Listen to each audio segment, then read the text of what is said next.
I think we can go ahead. All right.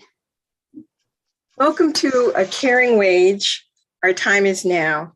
I'm Mary Beth Gardam with Women's International League for Peace and Freedom, the oldest international women's peace organization in the world. We have branches across the United States, and our sisterhood offers connection and support with men and women activists whose passion is peace. In 2020, as the pandemic was surging, my committee, Women, Money, and Democracy, recognized, as so many of us did, that the people at the bottom of the economic ladder, mostly women and families, were the ones who were keeping our economy afloat. As usual, they were generally being denied a living wage.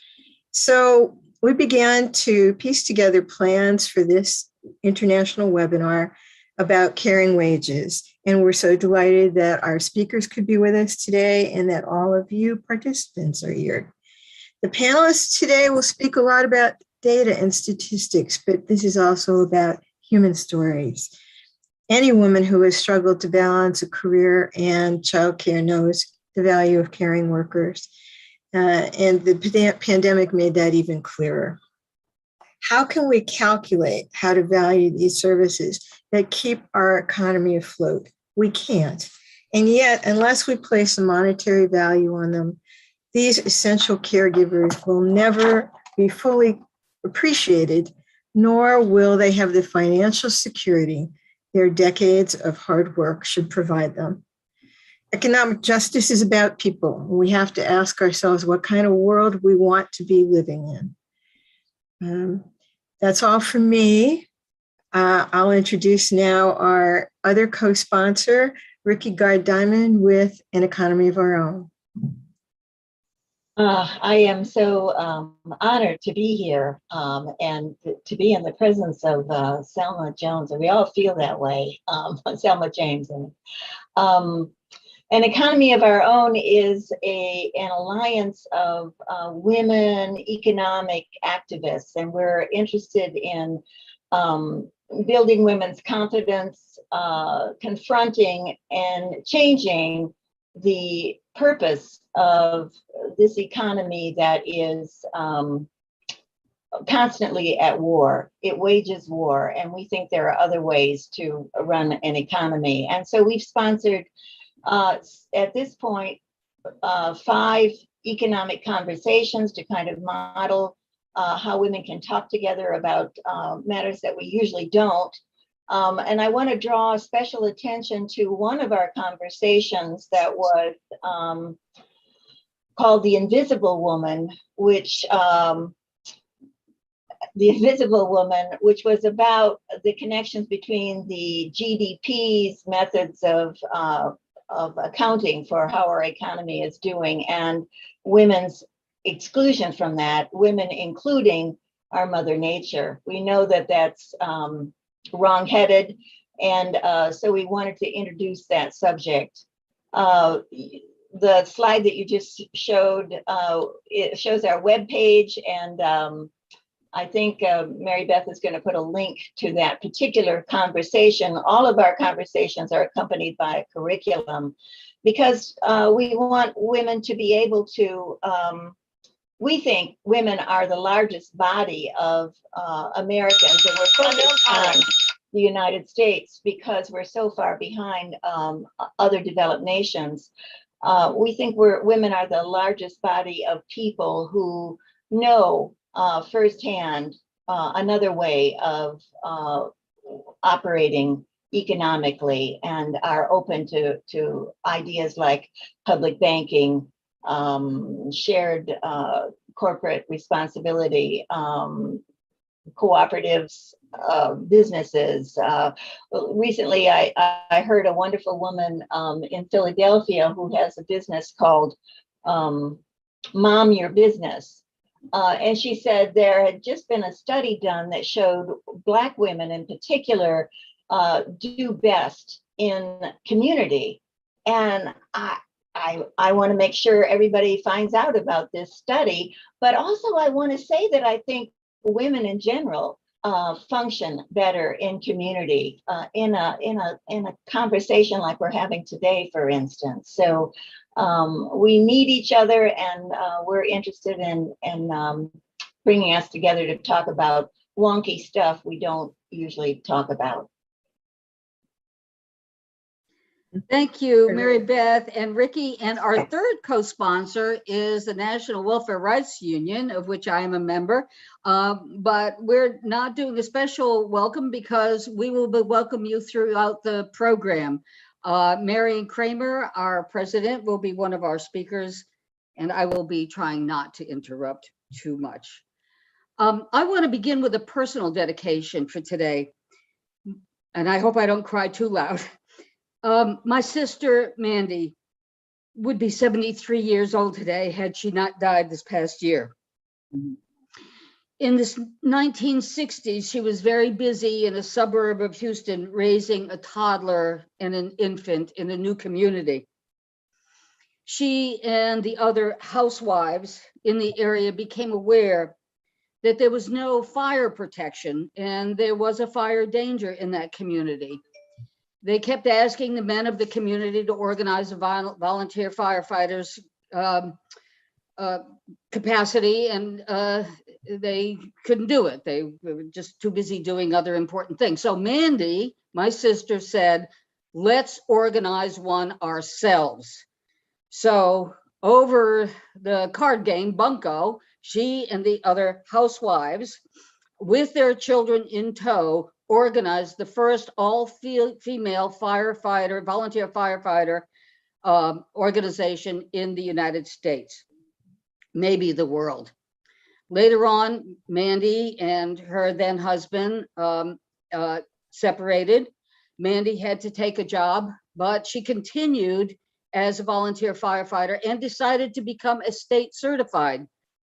She went to firefighter camp, paid for it herself in addition to her job, had friends take care of her children, became the first state certified firefighter in the state of Texas. I just want to tell you this story, not only because I want to dedicate this to my sister and ask you to be thinking of her and others like her, who with no names that we know have kept this country and the world alive for so long and safe. Imagine what she could have done if she had a care wage at the time and didn't have to go to employment outside the home while doing all of these other things. These are the kinds of energies that we can unleash when we claim our right to our just due. So with Mandy to thank for being my beloved sister, until this past year, I dedicate my time on this show today to you and to all of us who will stand up now, claim our human rights to the basic human needs that we need to survive, and create a world in which that is at the center. So to describe what we're going to do today, and I'm going to read because I'm much more used to standing up and wandering around a classroom than I am sitting down. So I have to read for this, and forgive me if I stumble. We say our time is now. We took this title from Selma's book, Our Time is Now, but let's recognize that it's not going to be our time if we don't organize and fight for it. So this webinar brings to you 4 people who have been fighting to create this kind of world, nationally and internationally since the 1970s, the right to a fair wage for caregivers, whether the work is done in the home or out of the home. The last among industrialized nations, the United States, has reluctantly implemented a stripped down and sanitized form of a child allowance in this year to support caregiving work. Is that a victory, or is it a deft maneuver by our government to derail the movement for a just caregiver wage? Indeed, to derail the movement for the fundamental right to the basic needs of survival for all. Our panelists today will excavate the historical relationship between women's work and capitalism, between capitalism and the degradation of people and the planet, and the ways that racism and other systems of supremacy have been used to thwart our unity and our action. But that's not all. Recognizing the power of organized women and men to make history, they will guide us to claim our right to do so using the practical steps we have learned to take in our daily caregiving work. Dialogue and brainstorming will follow the panel presentations. We're first going to have introductory statements by our four panelists. Then there will be a dialogue among them, and then we will open the dialogue to those who are participating with us. I do want to say that there's been a good deal of publicity out there, but as is the case, some people have modified the original material and introduced some errors. So I want to say that Pat's name is Pat, it's not Pam. We have had, Selma is 91, not 92 yet. And for all of the other errors that have been introduced, I apologize. I wish I could have caught them all. Two of the original ones were my very own. But today we are going to set the record straight, and we are going to move forward with the only errors being made, the ones that we can correct, because we will unite, help each other, correct any errors, and move forward as one.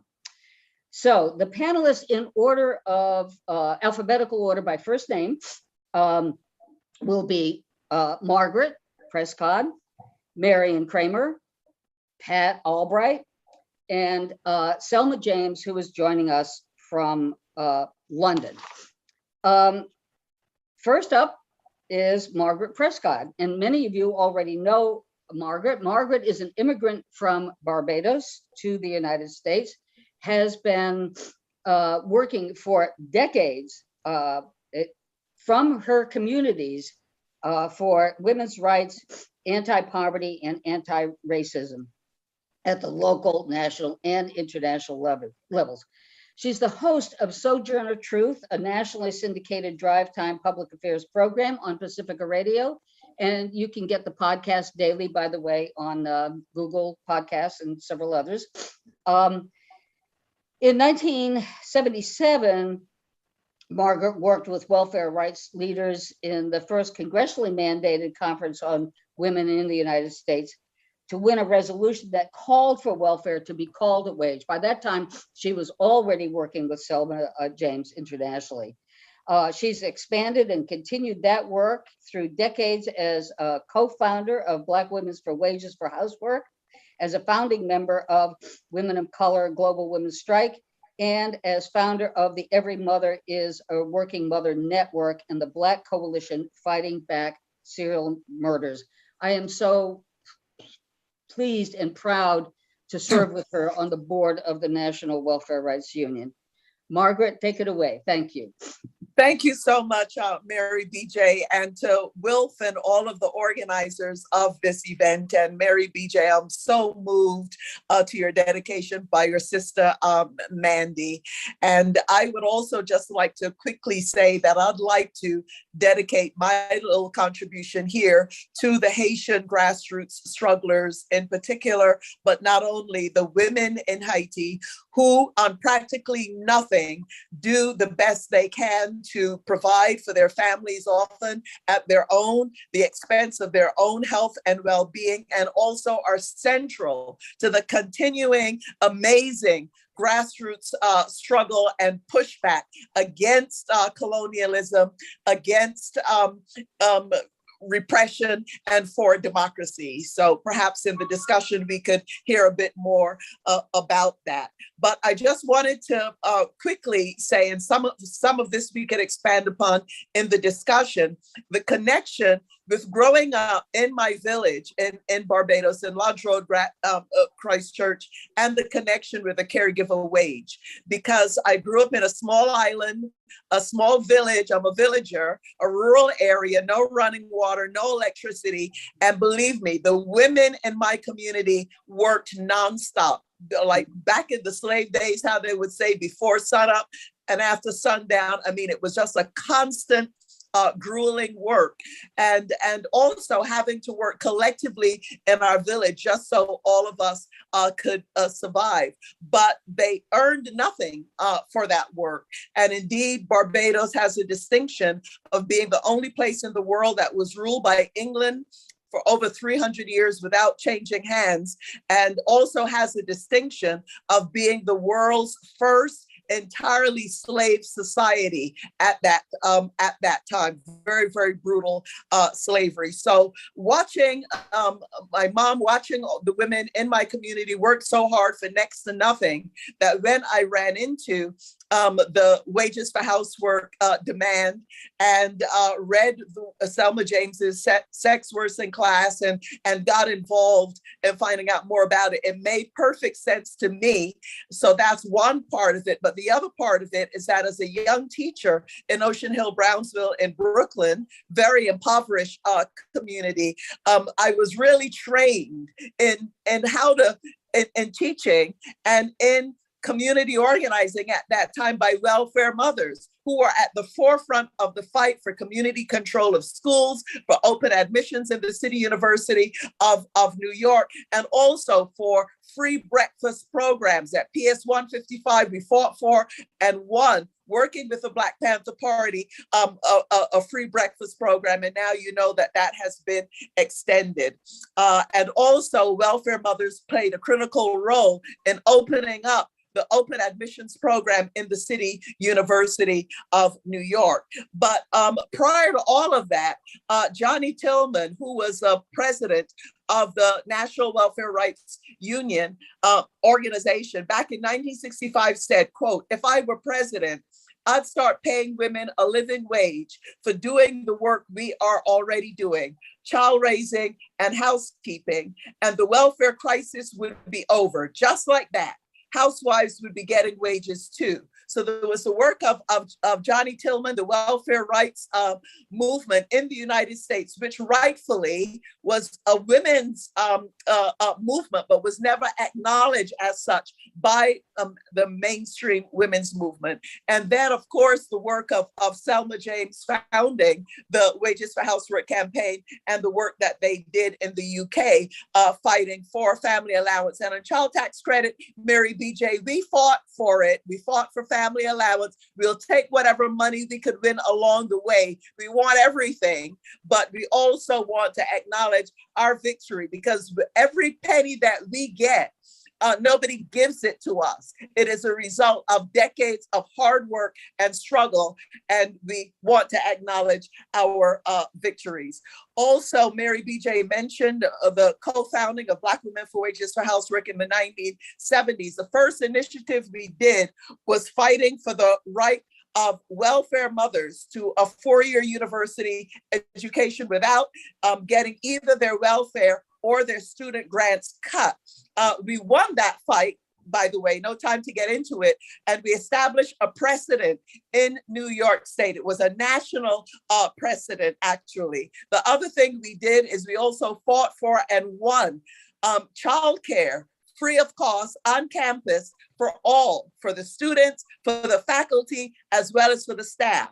And that was another victory. And some years later, there was a CUNY-wide strike for childcare. And Mary BJ, fine, I just have a couple of minutes, but Mary BJ mentioned the work we did in Houston, coming together with those of us in the Wages for Housework campaign and the national welfare rights leaders, Johnny Tillman, Beulah Saunders. I'd already been working with Beulah. We fought for and won a resolution opposing workfare and said that welfare had the welfare should be called a wage. And of course, behind that, in recognition for the work that we do. By the way, we didn't get support on that from mainstream feminists, but we were able to bring together a kind of a fusion support with some of those Southern white women, a very interesting story. We then went to the UN in 1980 in Resolution 103 in Copenhagen, where we set all our work in the GDP. We then went, this was during the UN Women's Decade, 1985, we went to Nairobi. We won some language in Nairobi about recognizing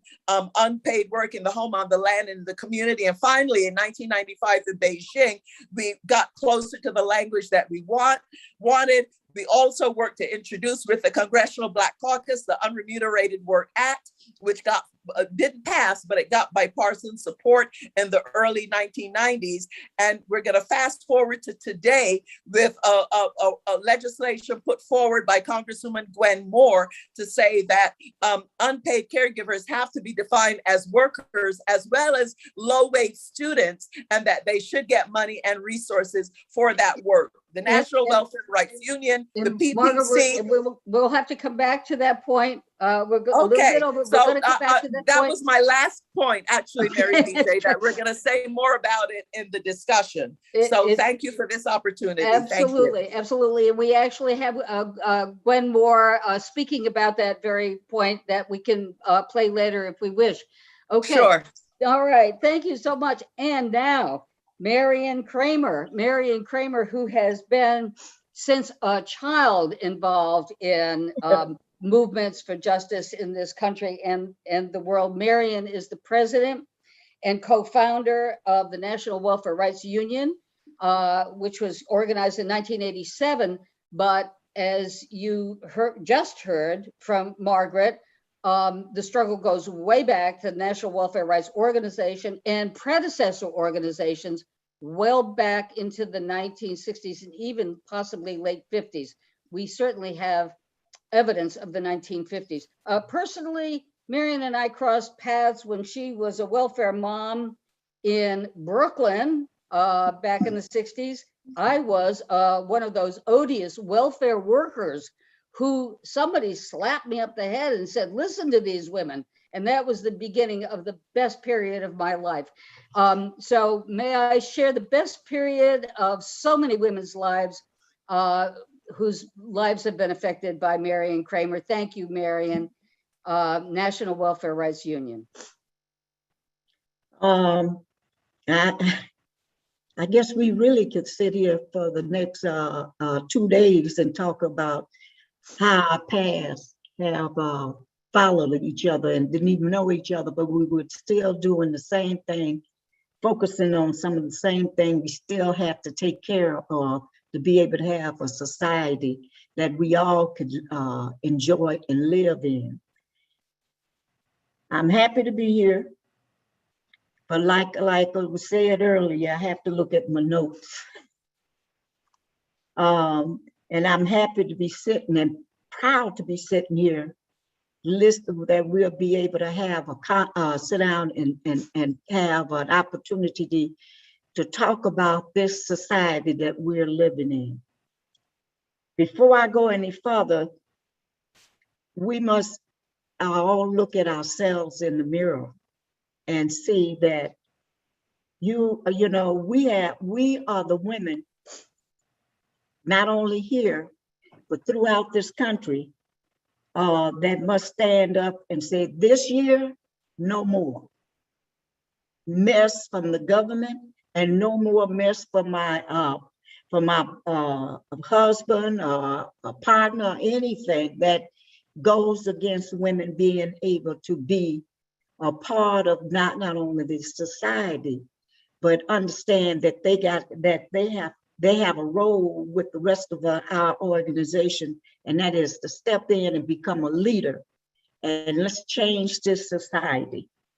I want to add to that over the years, in welfare rights, some men joined, and they knew their place in society because the WIN and the Welfare Rights Organization made sure they know that they were not going to take over what needs to be, that we have wrote up and needs to be done. And I am proud to say that my husband, when he passed, he was still a member of the National Welfare Rights Union, General Baker. And he did a lot of taking care of children, our children and others, while we were out organizing. So when I look back and see all the joy that we have brought to our families and families around us, we got some work to do. That was like back in the 60s and stuff that a lot of us began to join these movements. I know my mama had us in the movement when I wasn't even a teenager at that time. But we got a lot of job. We have a big job to do now. A lot of time you hear me talk about our class. A lot of us talk about our class. We have to get out here and explain to folks, no one better than you, to explain to people what we are talking about when we are talking about our class. Our class is the working class. Be we unemployed, be we have bone problems like I do, and what have you. All of us are part of, when we are forced to be working with our hands and all that type of stuff, we are part of that class. But our class is under attack. And we're gonna have to begin to take these kind of programs that we are looking at, that we are participating today. And thank you very much for inviting me to it, and make a plan. And that plan has got to be a plan that we're looking forward to helping to create a new society. Not a society that said men tell us that we can't have an abortion, because my whole thing is we need to be calling for retroactive abortions of them. They're either gonna move with us or we're gonna move over them. It is, and I'm, you know, with the history that all of us have around this table, and I know when I look at the National Welfare Rights Union and how people are beginning to join and stuff, we don't even have to, they want to be a part. So we have to get a plan. We must have a plan from now on to say what we're going to do and do it. And that is, we're not going to let them divide our class no more, because we're going to be fighting that people understand what the working class is all about. As we look back in the 60s and the 70s, and now, there were quite a few workers. And we were a part of those, you know, being able to get some of those jobs. But meanwhile, we lived under capitalism, like Mary BJ and all the rest of you probably have know a lot of more than all of us. Meantime, didn't understand the role that racism was playing by the capitalists to keep us divided. It's the tool, one of the tools they have used for years to make to create a division in the class. We have to make sure we have the community and all around the world to understand that this cannot happen no more, because we even have to work on the international level, as well as in our little communities, and sit down and have the patience to give up and what we have learned over this period of time. We must have a plan. Marian. So we'll have to pick up at that point during the discussion a little later on to create that plan together. All right. We'll be back in about 7 to 8 minutes on that point, making that plan and not allowing us to be divided. That's so right now, I need to, according to the plan, I am going to introduce Pat Albright, coming to us from Philadelphia, Pennsylvania. One of the errors that was introduced, and I think this might have been my error, was that she's active with the New York Poor People's Campaign. It's the Pennsylvania Poor People's Campaign. Pat is a low-income single mother with a disability and is a former welfare recipient, so she can speak from that experience. She's part of the Every Mother is a Working Mother network, organizing for our work as mothers and caregivers to be valued and paid for. She's a member of the Pennsylvania Coordinating Committee of the Poor People's Campaign, a national call for moral revival.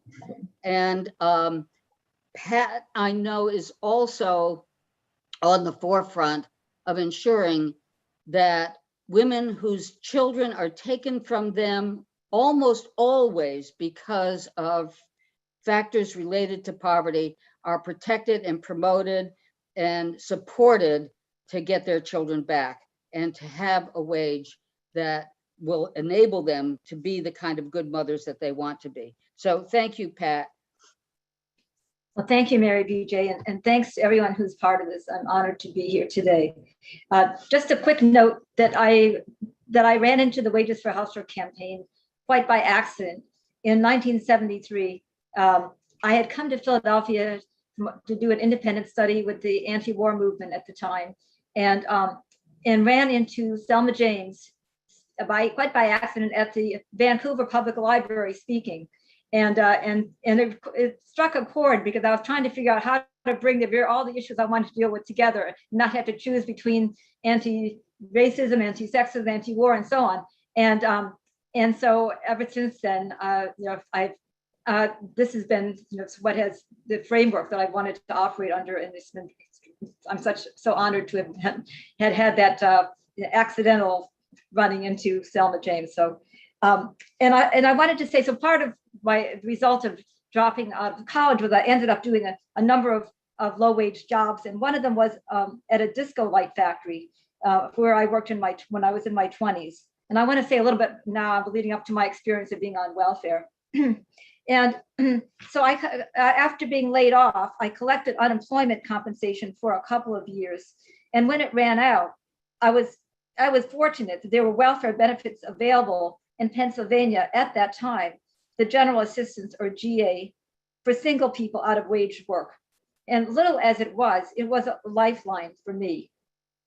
In the early 1980s, I joined with welfare rights activists in a takeover of the state capitol rotunda in Harrisburg to fight proposed cuts in GA.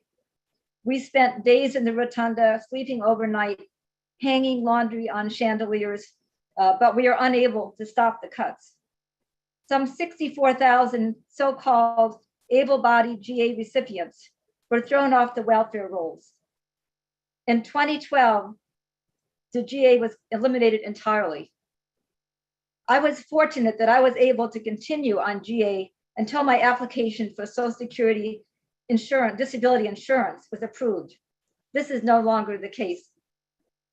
And I wanted to take a minute there in that section to honor, first of all, Nancy Carroll, who is a sister of ours in the Wages for Housework and Global Women's Strike, Women of Color and Global Women's Strike.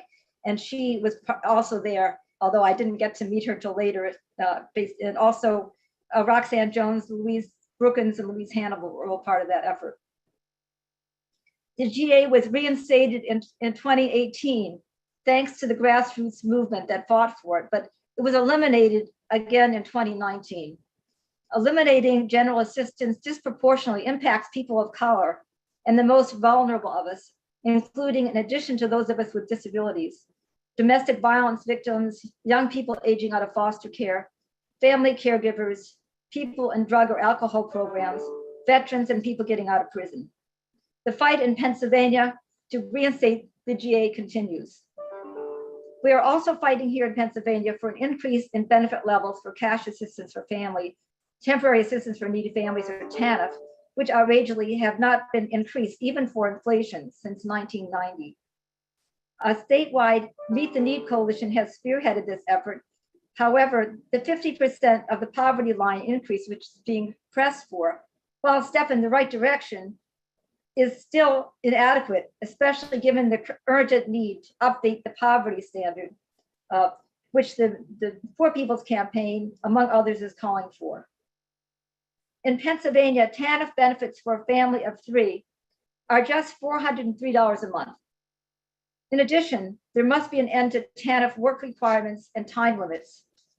And again, mothers and families of color are being disproportionately impacted. And that And I was glad Margaret spoke up about the child tax credit and the worker relief and credit reform act, which is House Bill 4668. That it's important to look at efforts to make changes in TANF and to reinstate general assistance in the context of these bills, and that we must refuse to be divided into deserving and undeserving poor. We're all deserving. We all make contributions to society. We're all workers. And it's unconscionable that mothers on welfare can be forced to leave infants as young as 6 weeks old in order to be quote unquote productive by taking on jobs, usually dead end and/or training, mostly leading to low wage jobs that would not support our families. As if raising one's child is worth nothing. We must be able to choose what's best for our children and ourselves, to do full-time child rearing, including the opportunity to breastfeed our infants if we wish, to take jobs outside the home or get a college education or some combination of those. And the combination of benefit levels well below the inadequate poverty line, work requirements and time limits have contributed to the high rate of child removal by the child welfare system here in Philadelphia, especially, but all over the US and internationally, really, which takes children overwhelmingly due to poverty, racism, and other discrimination, including having a disability or being a victim of domestic violence. And that feeds into the foster care to prison pipelines. And there's a growing indication this contributes to the skyrocketing deaths, especially but not only of young Black men due to gun violence here as well. Money is found for the foster care industry, but not for the mothers dealing with poverty. And I have to say, maybe one day we won't hear people say mothers on welfare want to work, but rather recognize the essential work we're already doing and are being deserving of cash payments for that work. And finally, Every Mother is a Working Mother network has become part of the growing international movement for care income for people and planet. The bond between mothers and other primary caregivers and our children, and the bonding of humans with the earth that sustains us all, must be honored and made central. Our survival is at stake, and I'm sure Selma James will have more to say about that. No doubt, Pat. Thank you very much. No doubt she will. And then we are going to be returning to the topic of making a plan. Selma James is coming to us what is this evening in London. Selma also has been an activist since her teens. She actually launched the unfinished debate on women's work in 1971 in a radio broadcast. Her latest book, Our Time Is Now, Sex, Race, Class, and Caring for People and the Planet, deftly and deeply analyzes the impediments to and the promise of a system we can and must create. Selma was the founder of the International Wages for Housework campaign in 1972 and continues today at the age of 91 as the international coordinator of the global women's strike. Although her book is widely available, she is asking that we support independent publishing by ordering it from crossroadsbooksonline.net. We will have that link for you in the chat. She is internationally esteemed, coming to us tonight from England. Thank you so much, Selma, and welcome. Thank you. The thanks is all from me. This is a dream come true. I've always wanted to meet National Welfare Rights Union. And I want to tell you that in 1969, I took a break from my work as a typist and came to the US. And I was at home in Detroit with friends, and a woman called me and said, there's a picket line around my office. She was a social worker and a dear friend. I said, how do I get there? She told me what bus to take, and I was there in no time flat and joined the picket. And I was very interested in a women's movement that was there, active and lively, Black women almost all. That night, I went to my first feminist movement meeting, and it was of social workers who had been in the building and were critical of the women who were on the picket. And so that's how I was introduced to the class split in the women's movement. It was also a race split. And I could never understand how this fantastic movement of women for money, exactly at the moment when white women were going for jobs with good wages, and they wanted money too, how these white women never acknowledged a movement, a grassroots movement that was in front of them. It was a lesson that I had to keep in mind from then on. When I went back, the night I went back, I met the friends who had come to meet me, and I arranged to have a class, a study group on capital. I was going to be 40 in my next birthday, and I wanted to know something to be sure that I understood and could read it well. And we did that study, and in the course of it, I discovered what I had wanted to know, which was what was women's relation to capital? What was the class struggle first and foremost for women? And it was for money, for financial independence, for the right to have or not to have children, which was a crucial question that I raised in 1972 at the Women's Liberation Conference in Manchester. I was not approved of.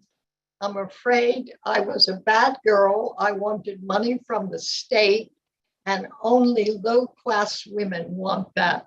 Well, so be it.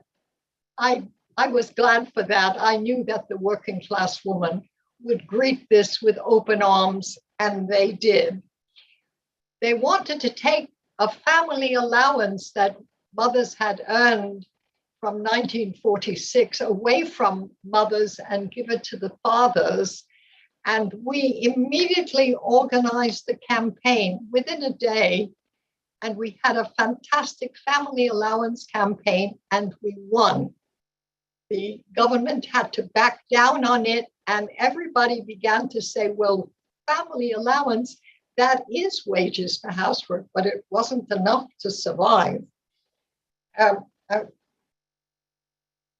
I noticed that in Detroit, it was single mothers who had made up the movement, and that in the UK, it was again single mothers that had made up the movement, first to protect family allowance, but secondly, to join the new wages for housework campaign, which was just getting off the ground. It was single mothers who offered so much understanding and really drove the movement forward, because they had the freedom to take their kids on their back and go to a meeting, or go to Greenham Common Women's Peace Camp, or be involved generally, that we had to pay attention, especially to single mothers everywhere and what they were doing. We wanted an international campaign. We knew that women everywhere were doing this work, and nowhere were we being paid for it. And we got into touch as much as we could to other women. We had a group in Canada, we had a group in Italy, and later we had a group in Uganda, and we had a group in Trinidad and Tobago, and we had a group in Guyana. And we had other groups as well. Oh yes, we still have groups in India and Thailand and Peru, and Ireland, a very important organization in Ireland as well. Next, help me with the thing name. In 1975, Black Women for Wages for Housework was formed, as Margaret reported, and that transformed the nature of the campaign because there were two women who were very clever and very much immersed in welfare in the US, and they spoke for the campaign, and they went on to do the fantastic work in 1977 in Texas to come to the conclusion that welfare should be called a wage. Now, it never has been.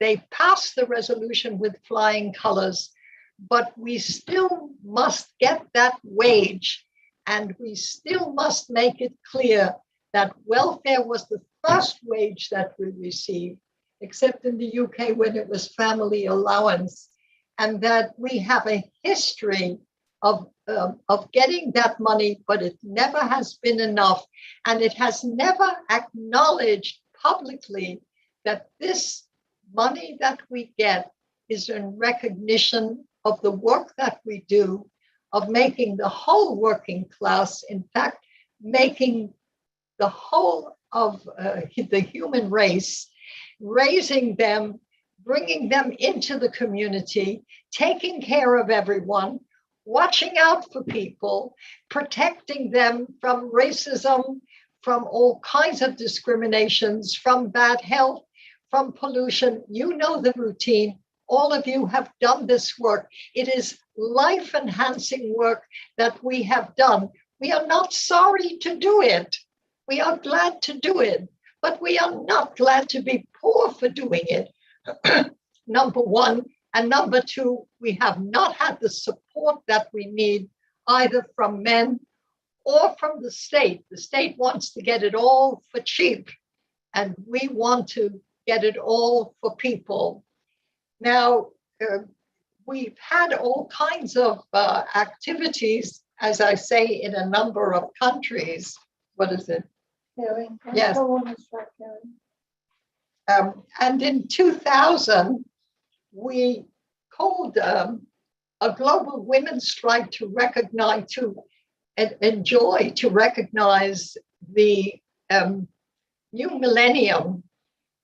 And many countries, women in many countries participated, and we called them for a living wage for mothers and other carers. You know, mothers have dropped off the agenda as if we don't exist.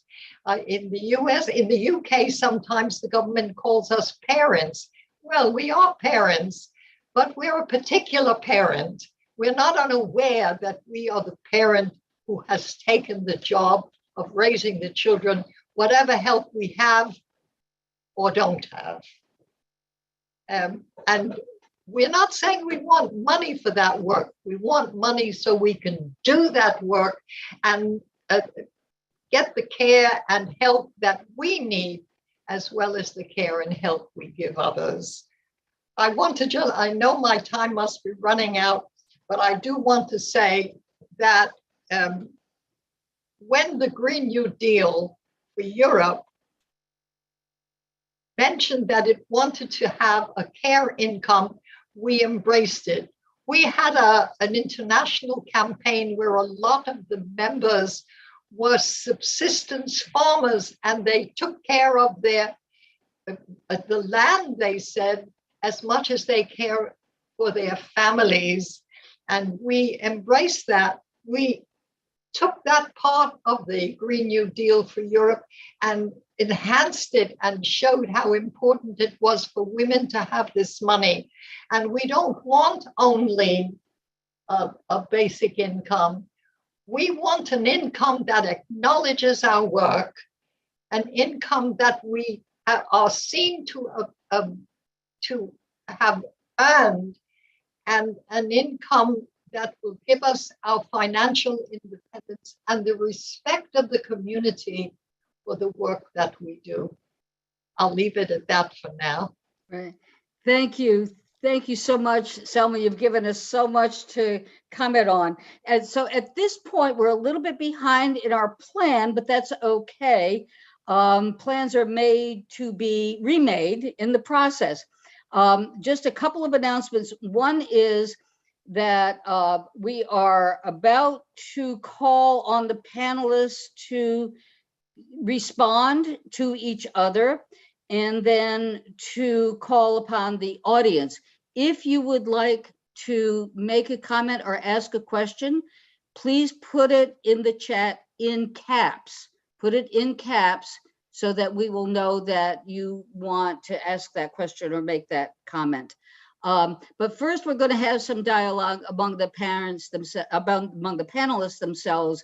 This is called, Marion, Let's Make a Plan. Okay. So again, in alphabetical order, I will ask Margaret. I'll invite Margaret to make some comments about things that she's heard or things that she wants to add to the discussion. Everybody, please keep yourselves to about 2 minutes apiece, so we'll have time to hear from everybody and the audience. Thank you. Go ahead, Margaret. Okay, thank you, Mary BJ. What a fantastic panel, and a pleasure and an honor to be part of it. And I actually have a couple of questions. One I have for Selma James in relation to the care income. Selma, you spoke about the in contrasting with the basic income, because we do want a basic income, but we also want a care income on top of that. And in fact, that's what the National Welfare Rights Union has come out for. And also the Jubilee platform of the Poor People's Campaign, they have actually come out for both. So I wanted you to say a little bit about that, but also not only for the caring of people, but given the environmental catastrophe that we're facing right now, about the care for the environment as well. So that's one thing I had for Selma to comment on. And also, Marion, you talked a bit about kind of getting out from under the men and the leadership of women in this, and really of broadening the class as it before was defined to include all of us, waged and unwaged. And I wondered if you could say a little bit about that as well. So I could ask Pat a couple of things, but let's just start with that. Okay, great. Thank you, Margaret. And okay, so I'm going to start with Marion because she's next in alphabetical order. You have a question before you, Marion, to expand on what you were saying about our class. Who are the people that are included in our class? And I'm sure you'll want to say something about the myth of the middle class. Right, you sure got that in that quick, didn't you? You know, we have to understand that this capitalist that we're going up against and been going up against for years. And I tell them, I know at times you really want a vacation, but you'll get one soon, and we'll be right there with you. All right. I look back at the women that I worked with for a long time, and that's Johnny, all of them, you know. But these women, just like us, whether you were at home or what have you, had to get out and work and did not get paid the amount of money that a man would have gotten paid or anything. I think we will have to come up with the formula of what type of, how much money is needed to be able to, for people to be able to live a decent life. We cannot leave that up to the government. We'll have to get a committee, you know, I will work in those committees and begin to determine what that means. Now you have young women out here that's still getting their children snatched away and what have you. We got to include that type of stuff in this. We got to include what Margaret brought to us when we got together, and that is the women, the caregivers. You know, they know it's criminal what this government has done to all of us. But in particular, when you look at the caregivers, they have to work and try to help people to try to survive. And those that are fortunate enough to have some children, they got to go home, wash, and do everything, you know. I be looking for, but I don't have, all my kids are grown and I think they gone, you know, because they come back quite a bit. But I love all of them. But at the same time, we have to develop for them before we leave this earth, and tell them that, you know, we can live without money. Because if we look at what the government did when COVID began to arise and be out there, you saw how fast they could get some of those checks out, didn't you? Then all of a sudden, when they figured that they were giving the class too much money, they start backing back and telling folks that you're gonna have to pay this money back. We can't have that here. We can't have that on the national, international stage. You know, so again, we have to get folks together that's going to work on this type of stuff and make sure that we show this government, God damn it, we know how to run this government much better than what y'all have done. In fact, some of you, here's your transformation back to the wounds of your parents. And maybe when you come out the next time, you'll understand what we've been doing. But we have to come up with the figures.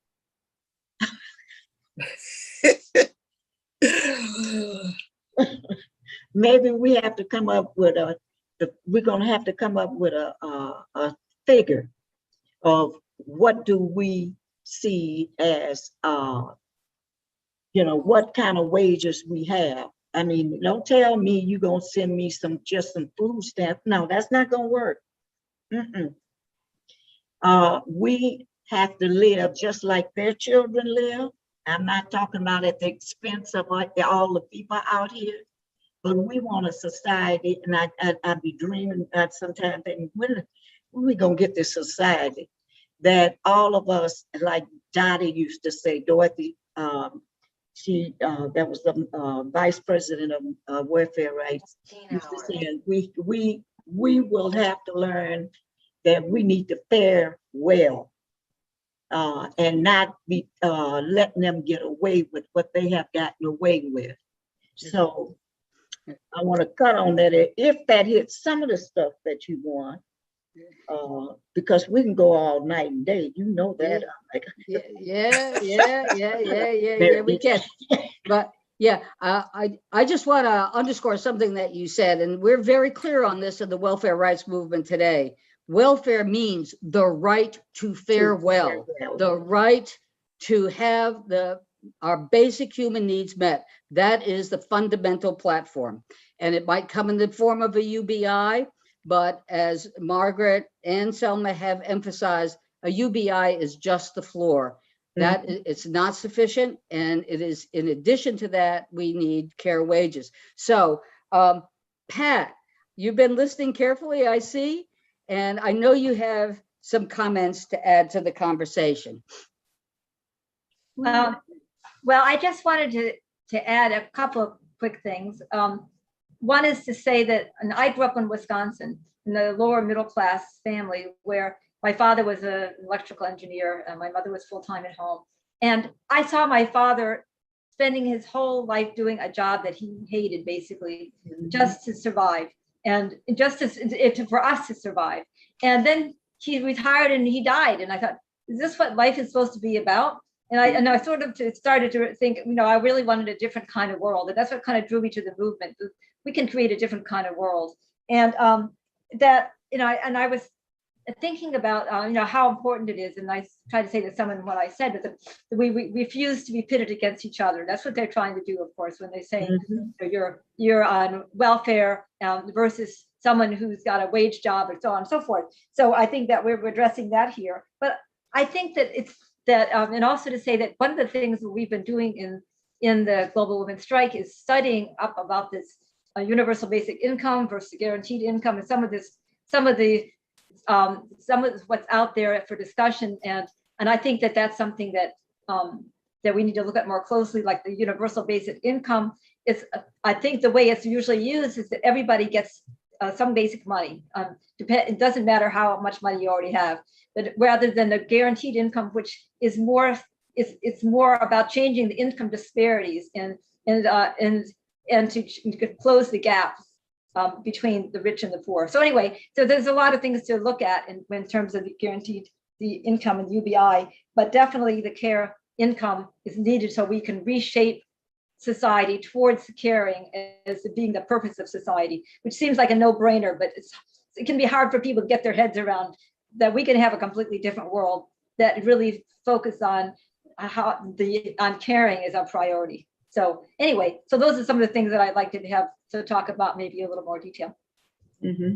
Thank you, Pat. And before we turn to Selma, I just want to point out that people are making some very important, relevant comments in the chat. We will be opening the discussion shortly. Again, if you want to make a comment or ask a question, please put it in caps in the chat so we'll know. People have been paying attention to some very important points that are being made, and of course to the question in caps, what about the men? Okay, we will take that up, and you are welcome. We need you. You just have to know your place. Okay, now Selma. Okay. Selma, you've got several questions pointed to you. Yes, one of them is about the care income and the land, because we are saying that caring for the land, caring for the natural world, and caring for people is really the scope of what we must address. Women largely are the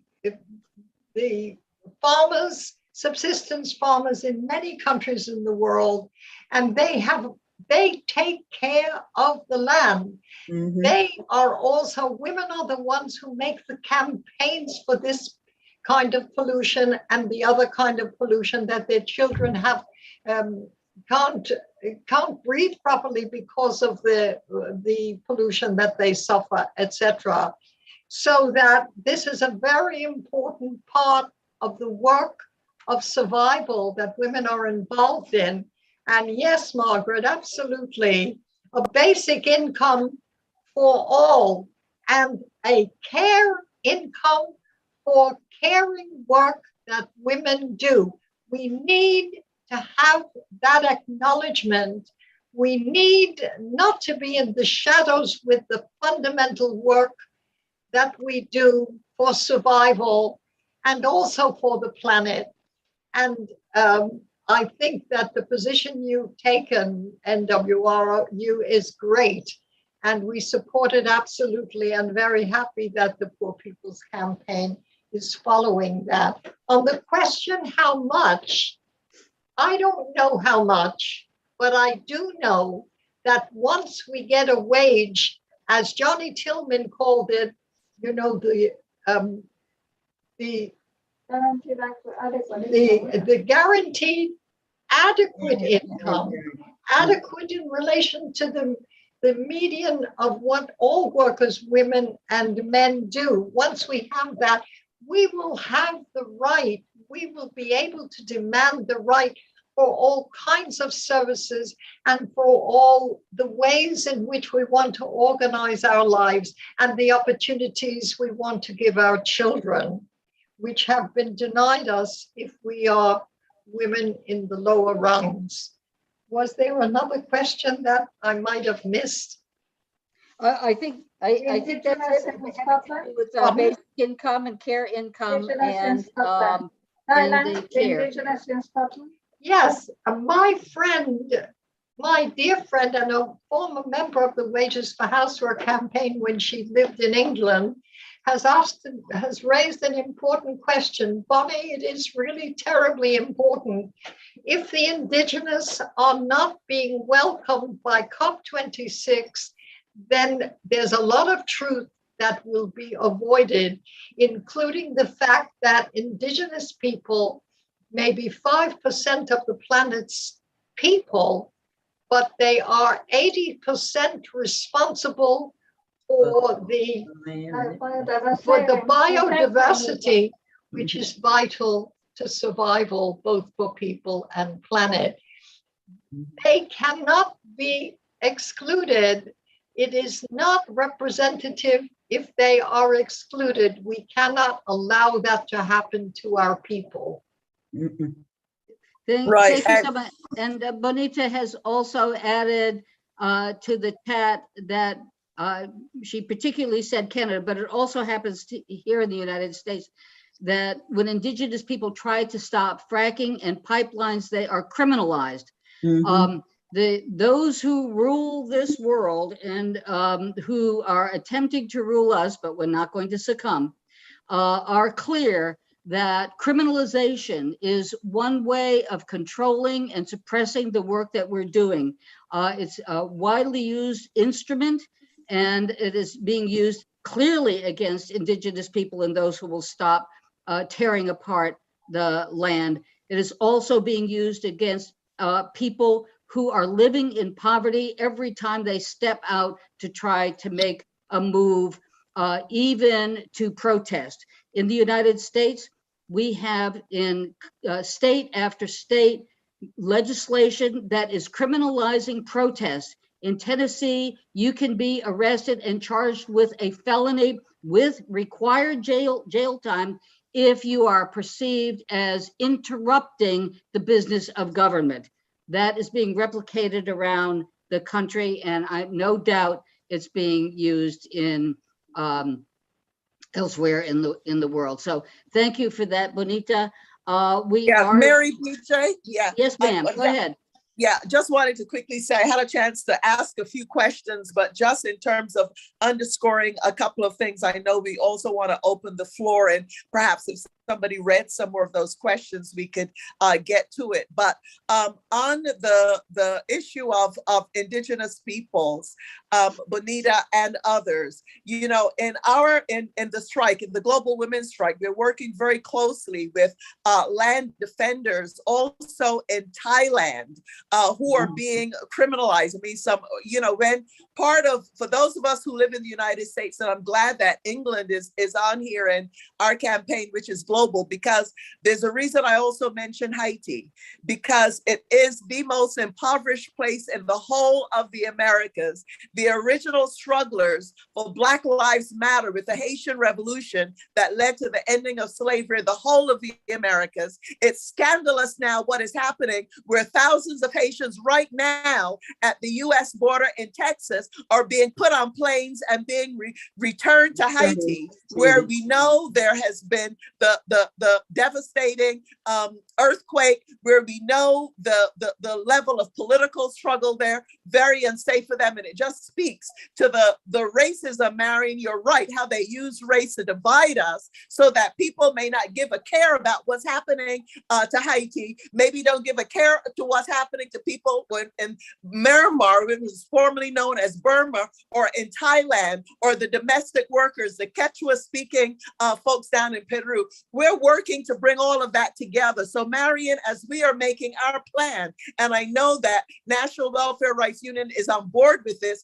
we're looking at our situation nationally, we're looking south of the border, we're looking north of the border, but we're also looking internationally, because that's what it's going to take. And one other quick point that I wanted to make on this whole business about them kidnapping our children, not because of abuse. And this is true not only in the United States, but it's true in Scotland, it's true in Ireland, it's true in the UK, but because the mothers, for the most part, are poor. And half the time if they want to give the children, even if the children go to a distant relative, they're going to look to see which is the relative with the most money. They're not going to look to see who the child has a relationship with. And one quick thing I want to mention, when welfare was cut, when they cut welfare with that damn Clinton welfare reform, undermining the welfare rights movement, the deep poverty increased, but also the money for the child removal industry increased by 20,000%, if you would believe this. Professor Dorothy Roberts talks about this and gave us that statistics. It went from $25 million to $5 billion. So Marion, everybody else, that is $5 billion that belongs to us, that they're now giving to an industry to take our kids away, cut water off in Detroit and other places, and then say you failure to provide. So all of this is part and parcel of the plan in moving forward. So thank you so much for giving this time to talk about these and bring these struggles together, because we absolutely have to come together, because if we don't, we could lose. We can't assume that we're going to win this thing. And if we lose, our whole planet is in crisis and in jeopardy. So we got to step up to the plate.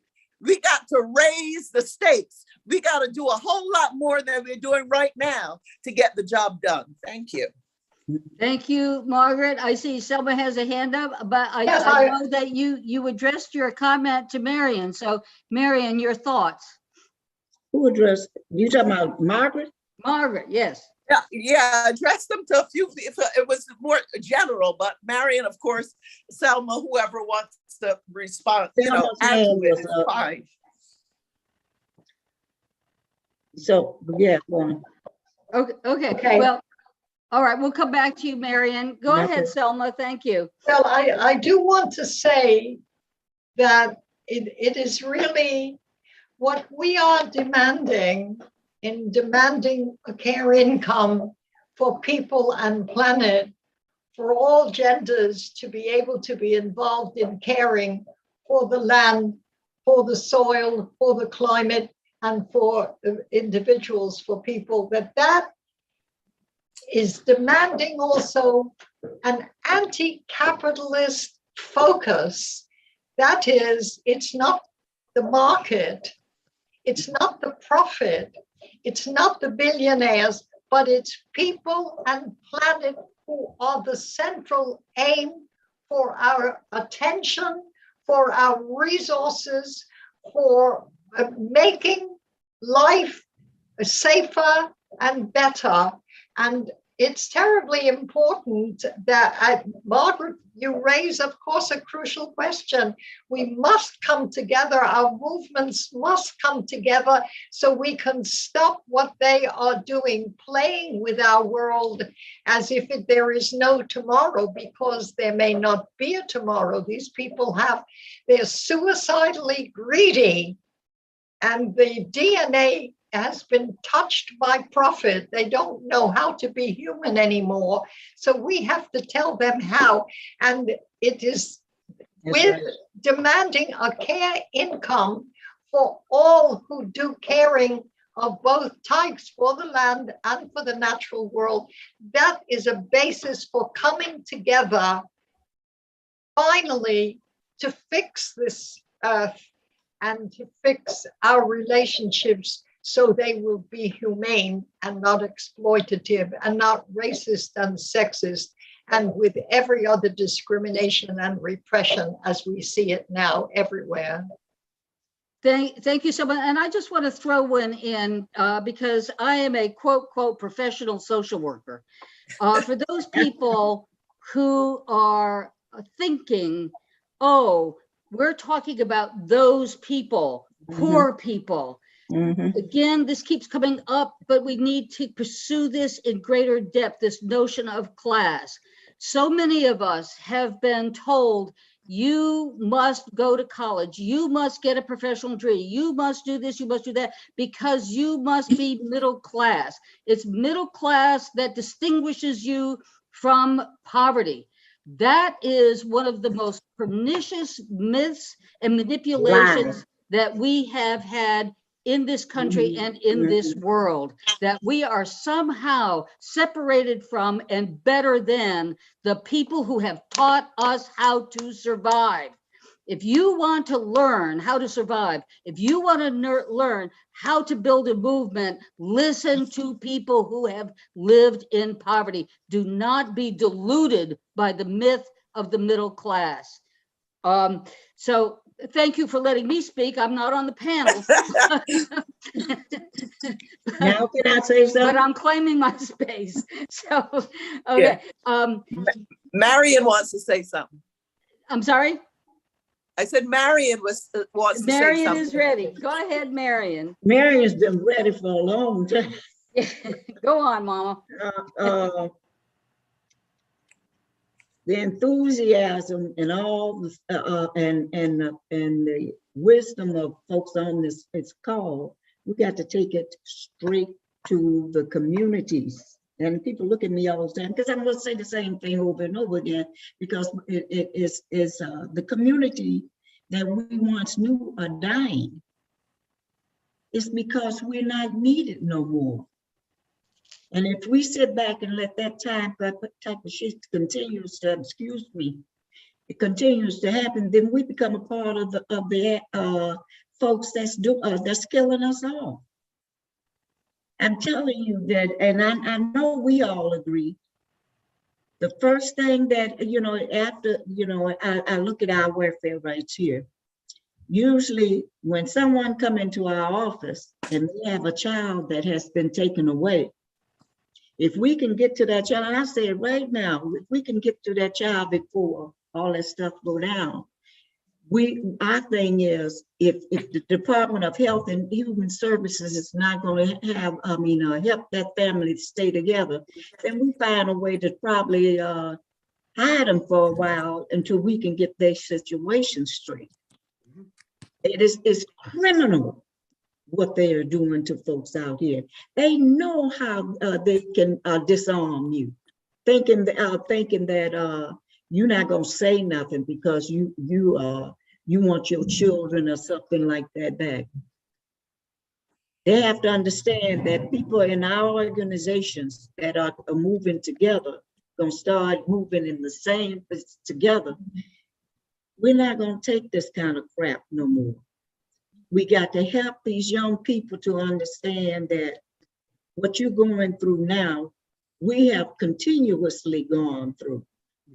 And one of the things that you notice every time they come out with some type of thing they want to, I'm sorry, y'all. I'm so mad about this thing in Texas. I grew up in Texas and in Louisiana. And the thing about it, it hurts to see that these suckers, these bastards have gone behind our backs for years. They've been putting all that stuff together and say that I can't get an abortion. That's just the beginning. But we got to turn this over to these young women who are afraid, a lot of them. And that's why, and we got a base here of folks that have not only lived it, but have had to fight continuously to try to be able to stay together. And I might not make it to the next round, but I tell you one darn thing, I'm gonna go out of in this country constantly fighting for this class. I mean, it's criminal. It is criminal what they're getting through. And Margaret, stay in one place. You can't. Margaret is something else. And I say that because she be jumping all over the place, but that's fine. She bring back more and more stuff for us to do. But we love that, Margaret. But the same type of knowledge that people have taught us as to why we are being forced to live like we live now.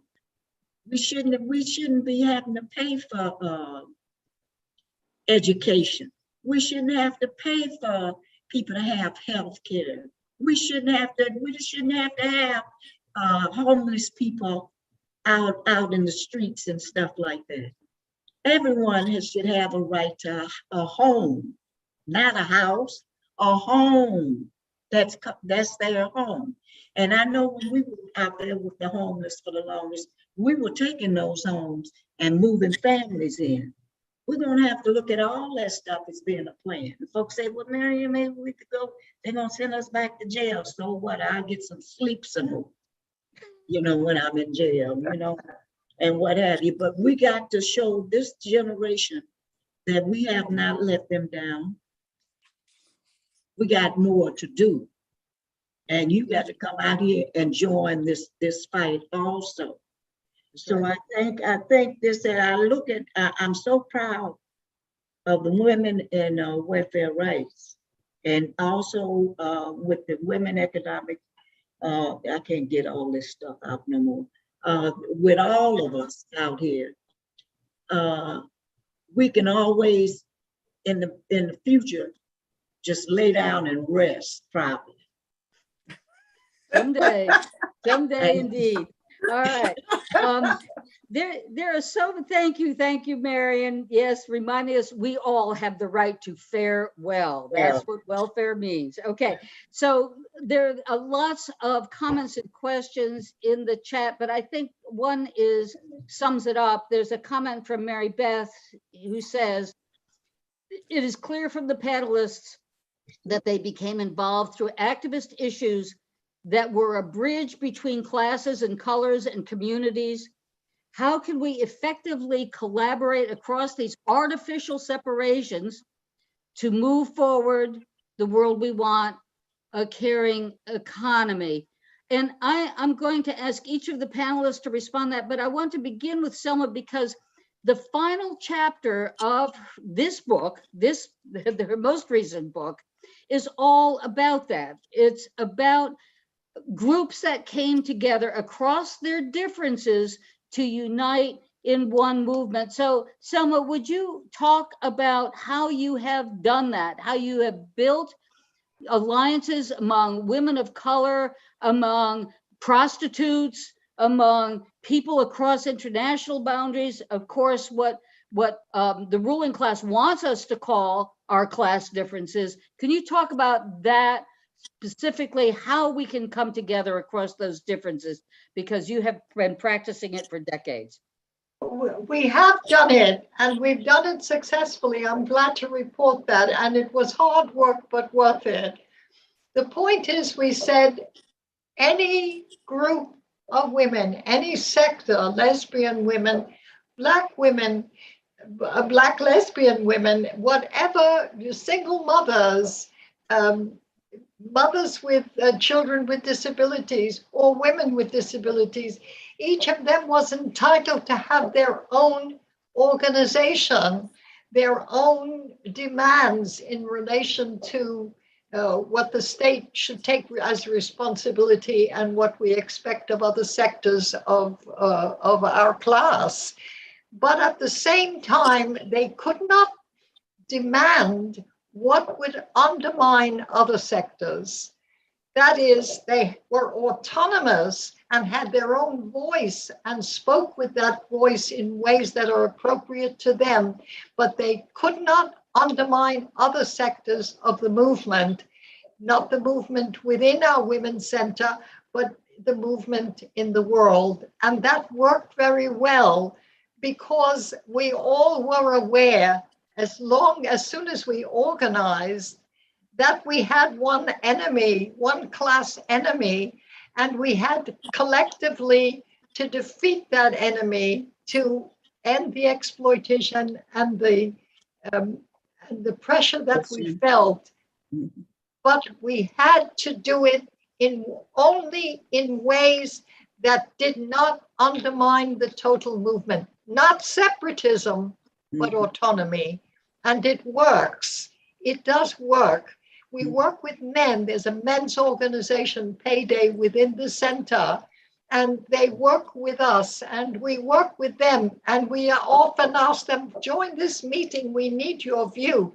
But we are clear that who the enemy is and that our collective position is the same. Our particular situation is different, but Our needs are for a care income. Our needs are for a planet that is not falling apart.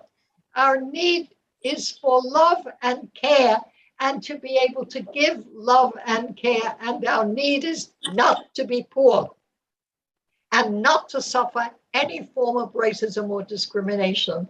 And we come to that and we work very well. And each of us, I think, contributes to the power and strength of the initiatives that each group takes. Thank you. Thank you, Selma. Thank you. Last chapter in the book, get the book, okay, from the independent publisher. Can I just say before we depart that we also have the book of Undying. It's called The Point is to Change the World. You know that Mark said philosophers have described the world. The point, however, is to change it. And Undying was a very important part of our campaign, a very close friend of both Margaret and myself. And she left us a couple of years ago, but she left this book for the movement. And we're very anxious for people to have a look at it, to read it, and to find out what this woman from Guyana had to say about all the things that the three of us, all of us, have been saying. And thank you, Selma. That's from the same publisher, I believe. Yeah, it's no, it's another publisher, but you can get it from the same book service. Great. Crossroads Books carries this book of Undying, and proudly. Great. Thank you. Thank you, Selma. We have exactly 2 minutes left in our time. So I'm going to ask our panelists to say their final words in 45 seconds or less. Margaret. Just get involved. We could put in the chat how you could be in touch with the National Welfare Rights Union, with the Global Women's Strike.